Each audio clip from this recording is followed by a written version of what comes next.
So, plans of an enhanced games for a rival to the Olympic Games with no drug testing, in fact, encouraging use of performance enhancing drugs.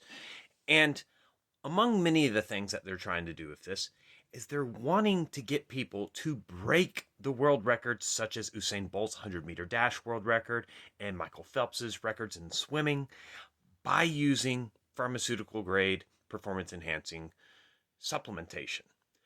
Here's the thing though, I expect all of the athletes in this enhanced games to not perform as well as the actual athletes in the Olympic Games. And before someone says it, it's not because the Olympic athletes are already taking those drugs. In fact, even if we remove all of those that might be taking those drugs, the Olympic athletes, I think, will still perform at a higher level. And here's why. The truly genetically elite athletes are not going to touch these enhanced games for their lives. Why? Because it will absolutely ruin their careers overall. Because they will not be as marketable and they will be limited to performing in non drug tested events from here on out. To where the actual true cream of the crop genetic elite are going to go to the Olympic Games regardless. And here's the thing, am I naive enough to think that there aren't Olympic athletes taking these performance enhancing drugs? Absolutely not. Some of them absolutely are, and some of them are getting away with it.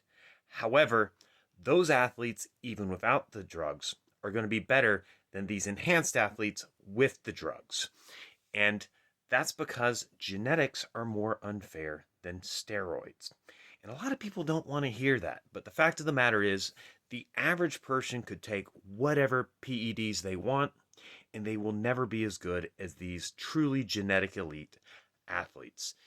And because of that, without the incentive in the enhanced games to be higher than what it is in the Olympic Games, they're simply not going to break the records they're looking for. So it's actually going to be kind of a big flop. It's going to be kind of funny when you have a guy who's taken literally everything he can to run as fast as possible, and he's still finishing well behind what Usain Bolt's time is.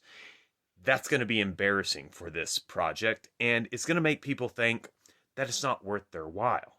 Now, of course, people are just going to say, well, it's because the Olympic athletes juice too. But here's the thing.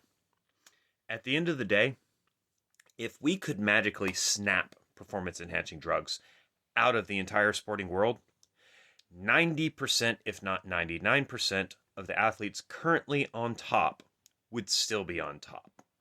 And that's because genetics are more unfair than steroids.